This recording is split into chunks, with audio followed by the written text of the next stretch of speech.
हीरे मोती मैं ना चाहूं, मैं तो चाहूं संगम तेरा, मैं तो तेरी सैया। तू है मेरा सैया, सैया। तू जो छू ले प्यार से आराम से मर जाऊं मैं। आजा चंदा बाहों में तुझ में ही गुम हो जाऊं मैं, तेरे नाम में हो जाऊं सैया, सैया।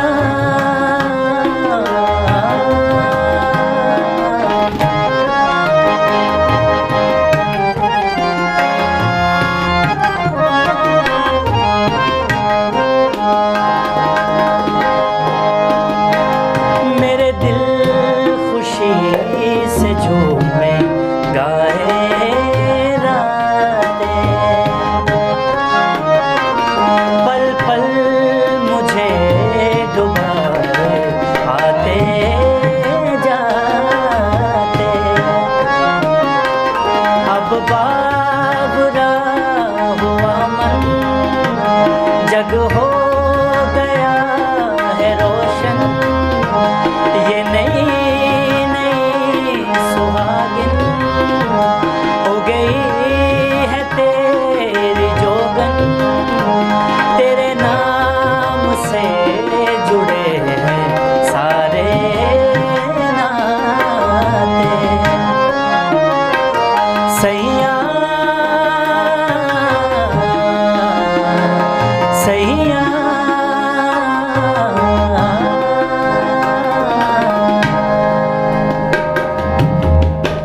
इस खूबसूरत सी आवाज़ के पीछे कौन है और कैसे उनकी शुरुआत हुई, आज का टॉपिक यही है। नमस्कार, आपका स्वागत है ग्रेटर जम्मू वर्चुअल के एपिसोड टैलेंट स्पीक में, और मैं हूँ आपकी अपनी होस्ट श्रुति अरोड़ा। हमेशा कोशिश रहती है अलग अलग कलाकारों से आपकी मुलाकात करवाने की, पर ये कुछ ऐसे उम्दा कलाकार हैं जिनकी आवाज़ जहाँ पर भी जाती है अपना जादू बिखेर देती है। जी हाँ, आज हमारे सेट पर मौजूद हैं जम्मू के फेमस रघुवंशी ब्रदर्स। स्वागत है आपका। नमस्कार ma'am, thank you very much ma'am, thank you. ये हमारे साथ रवि रघुवंशी और वो हैं दीपक रघुवंशी।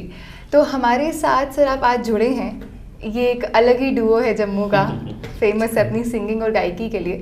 तो हम सबसे पहले शुरुआत करना चाहेंगे कि आपने इतना खूबसूरत गाया कि यहाँ का माहौल ही बदल गया, फुल ऑफ पॉजिटिविटी और फुल ऑफ कामनेस, मतलब मैं कहूँगी कि हो गया है।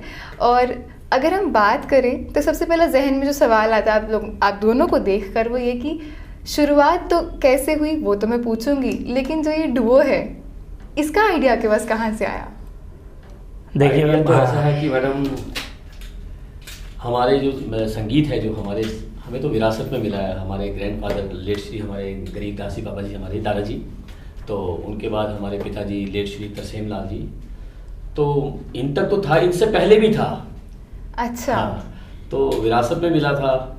तो ये बचपन में छोटा रवि गाता था मोहम्मद रफ़ी साहब के गाने। अच्छा। तो पापा को बड़ा पसंद था कि बेटा अच्छा गाता है, तो वही से विरासत में मतलब मिला। आपको आपके विरासत में ही विरासत संगीत मिला, मिल जी, गया। जी। वंडरफुल। तो अभी जैसे छोटे होते हैं अक्सर हम अपनी मस्ती में रहते हैं, मस्ती की धुन में रहते हैं, और मुझे नहीं लगता कि हर बच्चा अपने में खुद ही टैलेंट उस टाइम पे देख पाता है कि वो कितना अच्छा गा सकता है, कलाकार बन सकता है, क्या कर सकता है। तो कुछ ना कुछ रुचि ज़रूर रही होगी, क्योंकि आप सर शहनाई बहुत अच्छी बजाते जी हैं मैम, thank और you। आप सर तबला, आपका उसमें एक्सपर्टीज़ है और आपने कई सारे कॉम्पिटिशन्स भी जीते हैं। जी मैं मैम। आपको बता दूं कि जो हमारे साथ इस टाइम पे रवि जी हैं, उन्होंने ऑल इंडिया रेडियो में B high grade approved artist भी हैं और ऑल इंडिया कॉम्पिटिशन्स में उन्होंने बहुत सारे खिताब जीते हैं और उन्होंने साथ ही साथ ऑल इंडिया डिवोशनल सॉन्ग्स में रवि जी ने पहला जो खिताब है वो हासिल किया था। साथ ही साथ जो हमारे साथ दीपक जी हैं वो सिंगिंग में भी हैं, तबला के साथ साथ उनकी गायकी में भी रुचि है। तो आज बस उन्हीं की कहानी जानेंगे और किस तरह से उनकी जर्नी रही ये जानेंगे। तो सर थोड़ी सी शुरुआत करते हैं आपके बचपन से ही, कैसे सब रहा, किस तरह से आपके दादाजी या आपके पिताजी ने जी, जी। आपको आगे लेकर गए, और सबसे पहले स्कूलिंग में कभी आपने पार्टिसिपेशन रखा, किस तरह से आपका रुचि आई, किस तरह से तबले में आप आए, किस तरह से शहनाई बजाई, ये सब हम आपसे पूछेंगे। तो आपको बताना है सीरियल वाइज। जी जी जी मैम, सबसे पहले तो ग्रेटर जम्मू का बहुत बहुत आभारी हैं हम लोग, जिन्होंने हमें यहाँ आज बुलाया और हमें अपनी बातें रखने का मौका मिला यहाँ पर। तो श्रुति मैम आपका भी बहुत बहुत शुक्रिया। तो मैं यही बताना चाहता हूँ अपनी जर्नी के बारे में कि बचपन से जब मैं एक दो साल का था, जब मैं बोलना शुरू किया था, मुझे लगता है सबसे पहले मैंने गाना ही गाया था। अच्छा। हाँ जी, हाँ जी, मैंने गाया ही था। तो हमारे जो नेबर्स थे, मतलब मुझे उठा के लेके जाते थे घर में कि हमारे पास रफ़ी साहब के, तब रफ़ी साहब को मैं गाता था। तो बड़े सारे ऐसे सॉन्ग्स थे जो कि मैं गाता था। हमारे गली मोहल्ले में मुझे बड़े काफ़ी लोग मना करते थे कि ऐसे मत किया करो, ऐसे मत किया, रवि को हर जगह मत भेजा करो। तो वो मोहल्ले में क्या करते थे, लड़के मुझे उठा के ले जाते थे, कोई आइसक्रीम खिला रहा है, कोई कुछ खिला रहा है, कोई कुछ खिला रहा है। तो मतलब ऐसा माहौल बचपन से ही मिला। फिर जो संगीत, जैसे बड़े भाई साहब ने बोला कि ये संगीत जो हमें विरासत में ही मिला, तो हम देखते थे बचपन से कि हमारे दादाजी रियाज़ करते थे, हमारे पिताजी रियाज़ करते थे। मेरी मदर इनफैक्ट वो भी ग्रेड आर्टिस्ट हैं, ऑल इंडिया रेडियो से अप्रूव्ड है। अच्छा। तो फिर मुझे लगता है कि हम लोग काफ़ी छोटे थे जब हमारे पिताजी इस दुनिया में नहीं रहे। ईयर 2000 में उनकी डेथ होगी। ऑल इंडिया रेडियो में वो जॉब करते थे। उनके बाद दादाजी थे, हम देखते थे उनको रियाज़ करते हुए, मेरी मदर रियाज़ करते थे। फिर ज़्यादातर मुझे लगता है हमारी जो आज हम लोग आपके सामने बैठे हैं, अगर आप लोगों ने हमें आमंत्रित किया, मुझे लगता है सारा क्रेडिट हमारी मदर को जाता है। हमारी जो भी क्रेडिट है वो हमारा मदर को जाता है। जब मेरे पिताजी की डेथ हुई उसके बाद मतलब मुझे शहनाई पे सिर्फ सारेगामापाधानीसा ही आता था। छोटे थे हम तो, बड़े छोटे थे तब। तो मेरी मम्मी ने मुझे दिन रात बोला कि नहीं, अगर पापा आपके शहनाई बजाते थे। तो मैंने कुछ बाहर गया, कुछ मतलब अच्छे लोगों से मिला मैं, तो उन्होंने मुझे गाइड किया। मतलब करते करते करते करते वो सिलसिला चलता रहा। तो स्कूलिंग की बात आपने की, स्कूल में अगर कोई भी फंक्शन होता था तो सबसे आगे हम होते थे, है ना। तो ये नहीं था कि हम लोग पढ़ाई में बैक बेंचर्स थे, ऐसा नहीं था। मिडिल में जाए रहते थे, लेकिन पढ़ाई में भी अच्छे थे और मतलब सिंगिंग में तो हम लोग हमेशा टॉप पे रहे हैं। तो ये एक एग्जाम्पल आप फिट करते हो आज की सोसाइटी में कि अपना जो कला है उसको साथ लेकर चलो और पढ़ाई को पढ़ाई तो ज़रूरी है। मुझे लगता है कहीं भी किसी भी फील्ड में आप जाते हो तो सबसे पहले आपकी कंपटीशन बहुत ज़्यादा। यहाँ पे मैं आपसे पूछूंगी सर कि बहुत से बच्चे ऐसे हैं जो आर्टिस्ट बनना चाहते हैं, कोई सिंगिंग में जाना चाहता है, कोई किसी तरह के इंस्ट्रूमेंट में एक्सपर्टीज करना चाहता है, तो क्या करते हैं कि नहीं हम पढ़ाई बाद में कर लेंगे, क्या ही है, पासिंग मार्क्स ले आएंगे। ये गलत सोच है उनकी, ऐसा तो नहीं है। आप यहाँ पे क्या उन्हें बता सकते हैं कि जो पढ़ाई का रोल है वो कितना अहम है, और चाहे आप अपनी कला को साथ लेकर भी चलें तो भी वो आपको एक सिक्योरिटी प्रोवाइड करती है और कई जगहों पे आपको कहीं ऊपरी स्तर पर आने में मदद करती है। बिल्कुल मैम, मुझे लगता है फर्स्ट प्रायोरिटी जो है वो मुझे लगता है पढ़ाई को ही देनी चाहिए। एजुकेशन को फर्स्ट प्रायोरिटी आपकी होनी चाहिए, उसके बाद कुछ भी नहीं है। हाँ, ये तो सेकेंडरी है मुझे लगता है। म्यूज़िक खैर आप गाते इतना अच्छा हो, लेकिन ये कि म्यूज़िक भी अहम रोल रखता है, लेकिन मुझे लगता है एजुकेशन सबसे मस्ट है आपके लिए हमेशा। म्यूजिक है तो एजुकेशन भी मस्ट है, ठीक है ना। क्योंकि मोस्टली जो संगीत को ज़्यादातर आजकल सराह रहे हैं वो फॉरेन में ही आप जाओ, आपको पता है फॉरेन में ही ज़्यादा शोज़ वगैरह करते हैं लोग। तो बिना पढ़ाई के तो आप स्टेज भी फेस नहीं कर सकते। एक टाइम ऐसा था जब लोग मतलब पढ़ाई की तरफ नहीं, सिर्फ संगीत की तरफ जाते। वो टाइम की बात है, वो टाइम वैसा था। अब वो चीज़ बदल चुकी है, ठीक है ना। आजकल कंपटीशन का ज़माना है। वो जैसे ब्रदर ने कहा कि लोग मोस्टली प्रेफर करते हैं बाहर जाना है, आउट ऑफ इंडिया जाने को। उसके विदाउट एजुकेशन तो कुछ भी नहीं, फिर बंदा जा ही नहीं सकता बाहर। बिल्कुल। आपको नोटेशन ही नहीं समझ आएगी, जो इंग्लिश नोटेशन होते हैं, इंग्लिश कॉर्ड्स होते हैं, वो आपको समझ ही नहीं आएंगे। समझ अगर नहीं आप आएगी। पढ़े लिखे नहीं हो तो आपको इन चीज़ों को आपको समझना पड़ेगा उसके लिए। तो सर यहाँ पे मैं पूछूंगी आपसे कि पूरे मतलब मुझे लगता है हमारे नॉर्दर्न इंडिया में शहनाई बजाने वाले बहुत ही कम हैं, तो आपने तो एक ऐसा इंस्ट्रूमेंट अपने पकड़ा, आपने सीखा है जो मुझे लगता है काफ़ी मुश्किल भी है और जी। बहुत कम लोग उसमें रुचि रखते हैं। तो उसके बारे में मतलब थोड़ा बताइए, आप कितनी पेशेंस चाहिए होती है, क्या बहुत मुश्किल है क्या, क्योंकि बहुत कम लोग उसमें जाते हैं। देखिए मैम, मैं आपको यही बात बोलूँगा, खैर मुश्किल तो कुछ भी नहीं है। वो एक आशा भोसले ने एक गज़ल गाई है उमराव जान में कि कहिए तो आसमां को ज़मीन पर उतार लाएं, मुश्किल नहीं है कुछ भी अगर ठान लीजिए। अगर आपने ठान लिया तो मुझे लगता है मुश्किल इस दुनिया में कुछ भी नहीं है। लेकिन ये है कि ये जो थोड़ा सा इंस्ट्रूमेंट है, इसमें थोड़ा सा मुझे लगता है एक कलाकारी माहौल आपके फैमिली में ज़रूरी होना चाहिए, क्योंकि पर्टिकुलर क्लासिकल हाँ वो होना चाहिए। तो उसके बाद ये शहनाई इंस्ट्रूमेंट थोड़ा सा टफ है मुझे लगता है उस हिसाब से, क्योंकि मैंने भी जब स्टार्ट कर लिया लगता था कि यार अब ले तो लिया पंगा तो चलो तो पिताजी तो चलो उनको तब उस टाइम पे उनको अच्छे गुरु मिले थे, तो उन्होंने किया सारा कुछ। हमने भी चलो कोशिश की उनसे सीखने की, लेकिन ये है कि काफ़ी टफ इंस्ट्रूमेंट है। मतलब मैं एक चीज़ और बताना चाहूँगा मैडम, हमारे JNK में सेक्साफोन इंस्ट्रूमेंट है जो हमारे विरासत में जो इंस्ट्रूमेंट जो हमें मिला है ना, वो है क्लारनेट। ठीक है, क्लारनेट रवि बहुत बढ़िया बजाते हैं। हाँ, मैं क्लारनेट तो पिताजी ने क्लारनेट पे तो थे, बट उनको शौक था सेक्साफोन का भी। अच्छा। हमारे जम्मू में सेक्साफोन इंट्रोड्यूस करने वाले मेरे फादर ही थे। उन्होंने सेक्साफोन इंट्रोड्यूस किया पूरे JNK में, उसके बाद उन्होंने शहनाई भी इंट्रोड्यूस की। अरे वाह। हाँ, तो क्लारनेट और शहनाई का तो ब्रदर खैर कर ही रहे हैं। तो सेक्साफोन में हमारे चाचा जी, हमारे बड़े चाचा जी अशोक रघुवंशी जी, छोटे चाचा जी हमारे सोहन रघुवंशी जी, हाँ वो सेक्साफोन को कर रहे, तो शहनाई रवि क्लारनेट पे, तो मैं तबले में थोड़ा सा आपकी सर एक्सपर्टीज तबले में रही है। तो सर आपने किस तरह से, मतलब मुझे लगता है कि इंस्ट्रूमेंट में भी रुचि जब आती है तो आपको ये समझना पड़ता है कि किस में ज़्यादा रुचि है, मैं कौन सा सीख सकता हूँ, कौन सा नहीं सीख सकता हूँ, ऐसा कुछ रहता है? नहीं, ऐसा नहीं। आर्टिस्ट जो होता है, जैसे हमारे फादर थे, उनको पता चल गया था देख के ही। जब रवि ने गाना तो मैंने टेबल पे शुरू ठक ठक ठक करना शुरू। पता नहीं क्यों वो ताल अंदर था, वो हम ऑटोमेटिकली दिख जाता था सामने, पता चल जाता था उनको कि क्या करना चाहता है। पापा ने कहा यार बच्चा मेरा टेबल पे बजाता है, क्यों ना इसको। तो हमारे वहाँ हमारे गुरुजी होते थे जबलपुर से, पंडित सुरेश पाठक जी, तो पापा जी ने मुझे उनके पास छोड़ा, तो बाकी उन्हीं से मैंने सीखा जो थोड़ा बहुत सीखा। हाँ जी सर, बहुत बाकी बचपन में मैम काफ़ी सारे कॉम्पिटिशन्स होते थे, जैसे हमारे टाइम में वो सिटी चैनल सिटी केबल होते थे ना, तो मतलब मोस्टली कभी बहू फोर्ट में उनके प्रोग्राम्स होते थे, कभी एशिया होटल्स में, मतलब कभी तो हर जगह जहाँ भी कॉम्पिटिशन्स में गए तो फर्स्ट प्राइज़ हमेशा ही मिला, भगवान की दया रही है जी। तो बस हमेशा ही फर्स्ट प्राइज़ लेकर मतलब आगे चलते रहे, तो बस चलता रहा सिलसिला ऐसे।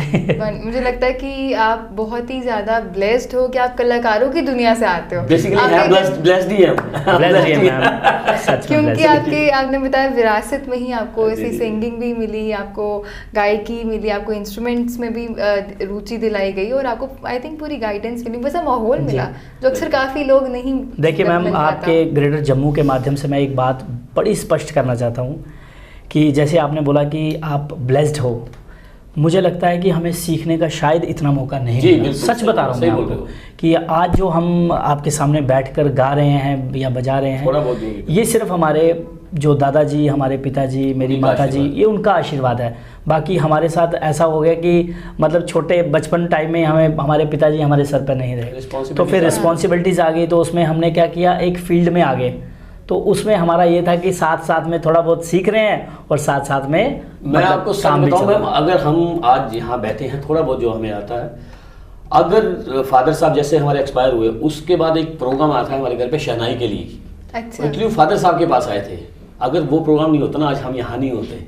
वही प्रोग्राम आया, उन्होंने बोला कि हमारे पापा जी के लिए पूछा कि भाई साहब कहाँ पे, मम्मा से पूछा, मदर कहते वो तो उन्होंने बताया कि ऐसे तो हो, कहते हम तो आए थे, हमारे बेटे की मैरिज थी, हम चाहते कि शहनाई हमें चाहिए थे इंस्ट्रूमेंट। तो मम्मा कहते हैं हमारे बेटे भी जाते हैं हमने तो आपकी लाइफ का वो टर्निंग पॉइंट एग्जैक्टली वही था, टर्निंग पॉइंट। वहीं से हमने ईयर 2001 की बात है, हाँ तब तक तो हमने हमारे जो माइंड में था ना, हमारा कुछ और था प्लान, पढ़ाई करियर, कुछ और करियर की सोच रहे थे हम। तो वही हमारा टर्निंग पॉइंट जो आया उससे हमारी लाइफ बदल गई। तो कहते हैं ना कि ज़्यादा देर तक अंधेरा नहीं रहता बिल्कुल है, बिल्कुल है ना, रोशनी तो जी, हमेशा बिल्कुल, आती बिल्कुल है। बिल्कुल मैम। तो सर क्योंकि आपकी आवाज़ ने सच में इतना प्यारा माहौल बना दिया, तबले की धुन ने और साथ में हारमोनियम ने भी, तो एक और गाना क्यों नहीं होता? बिल्कुल मैम। मोहम्मद रफ़ी साहब का। जी जी मैम, क्या मेरे बात पिताजी हमेशा यही बोलते थे कि रफ़ी साहब को गाओ, तो मैंने बचपन से उन्हीं को गाया है, तो मैं ज़रूर चाहूँगा कि आज आपके चैनल के माध्यम से रफ़ी बिल्कुल, साहब का। ज़रूर। हाँ जी।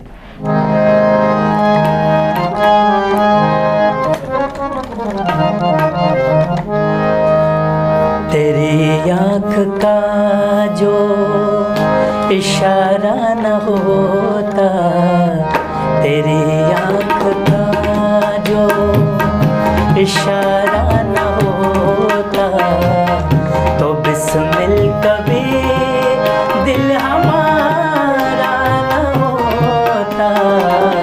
तेरी आँख का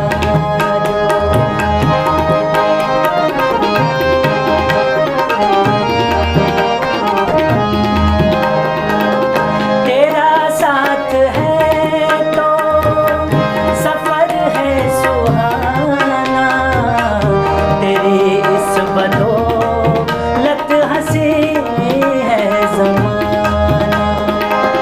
तेरा साथ है तो सफर है सुहाना, तेरी इस बदौलत हंसी है ज़माना। मोहब्बत कराही भटकता ही रहता, मोहब्बत कराही भटकता ही रहता। तेरी जुल्फ का जो सहारा न होता, तेरी याद का। बहुत ही खूबसूरत था। Thank you ma'am. मुझे लगता है कि ऐसी आवाज़ और ऐसी धुन के साथ ना जितनी भी थकावट हो, जितना भी आपको एंजाइटी, डिप्रेशन, कुछ भी नेगेटिविटी है ना, वो सब एकदम पिघल जाती, गायब हो जाती है। बहुत ही मज़ा आया थैंक सर यू मैम, इसमें। Thank you very much. तो सर अभी एक बात मैं पूछना भूल ही गई, मुझे अभी आपके गाने में याद आया कि आपकी पढ़ाई भी तो इसी में रही होगी या नहीं? हाँ जी मैम, बिल्कुल। मैंने आफ्टर ट्वेल्थ मैंने म्यूज़िक, खैर ट्वेल्थ के पहले ही मैंने म्यूज़िक में अपने गुरुजी के पास, पंडित पी एन राणा जी के पास मैंने सीखना शुरू किया।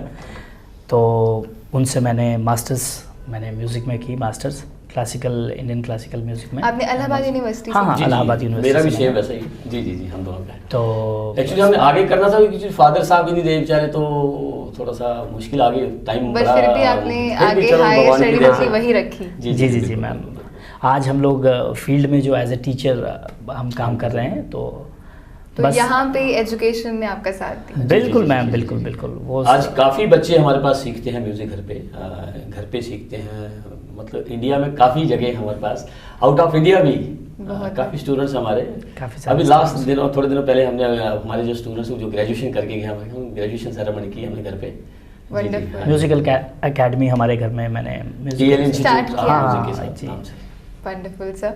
तो आप मुझे ये बताइए कि बहुत से ऐसे बच्चे हैं, एस्पायरिंग सिंगर्स, जी। आर्टिस्ट हैं, तो पढ़ाई तो कर ही रहे हैं पर कंफ्यूज भी हैं कि उसको जो उनका पैशन है उसको आगे किस तरह से लेकर जाएं।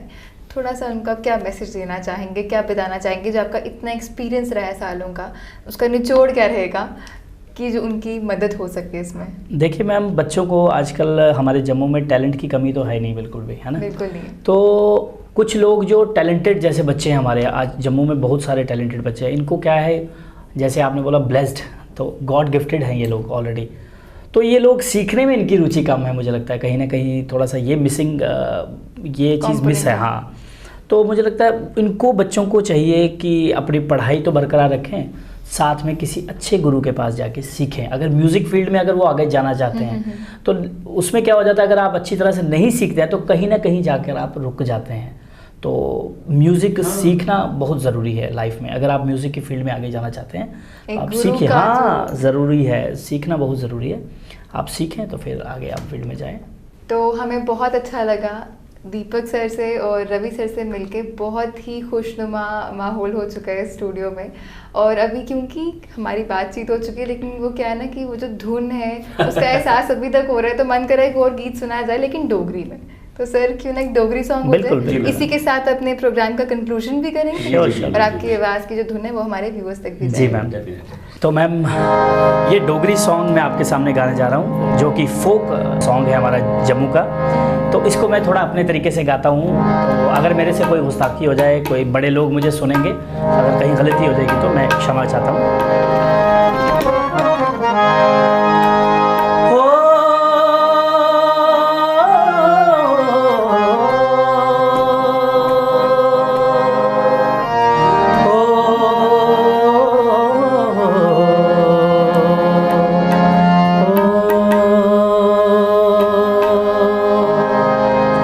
तारे तुड़ा पिया कंडिया पिया बरसाला, तारे तुड़ा पिया कंडिया पिया बरसाला, तारे तुड़ा पिया कंडिया पिया बरसाला, तारे तुड़ा पिया कंडिया पिया बरसाला, तारे तुड़ा पिया कंडिया पिया बरसाला, तारे तुड़ा पिया कंडिया पिया बरसाला, तारे तुड़ा पिया कंडिया पिया बरसाला।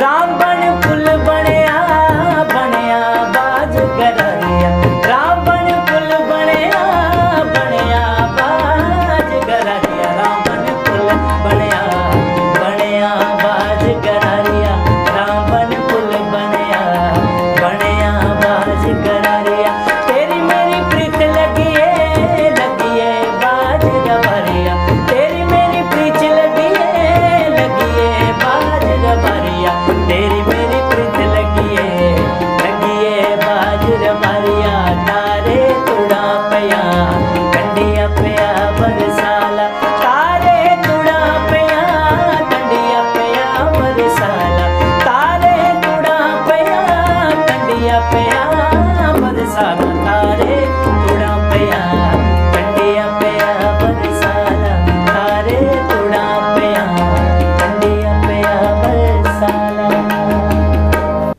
बहुत ही मज़ा आया और मुझे ऐसा लगता है कि one of the best experience अगर आपका ये रहे कि लाइव सिंगिंग में आप एक्सपीरियंस कर सकते हैं स्टूडियो में, और पूरी थकान आपकी एकदम पॉजिटिविटी रहती है और बहुत मज़ा आता है। और मैं उम्मीद करती हूँ कि आपको भी उतना ही मज़ा आया जितना हमें यहाँ पर बैठे बैठे आया है। और साथ ही साथ यूं ही ऐसे कलाकारों के साथ हमारी मुलाकात जारी रहेगी और यूं ही हम और भी प्रोग्राम्स लाते रहेंगे। बस आपको हमारे साथ जुड़े रहना है और जुड़ने के लिए आपको क्या करना है, हमारे चैनल ग्रेटर जम्मू वर्चुअल को सब्सक्राइब करना है और इसे लाइक, शेयर और कमेंट करना है। कमेंट सेक्शन में आप हमें फीडबैक भी दे सकते हैं। इसी के साथ आपसे लेते हैं इजाज़त। नमस्कार।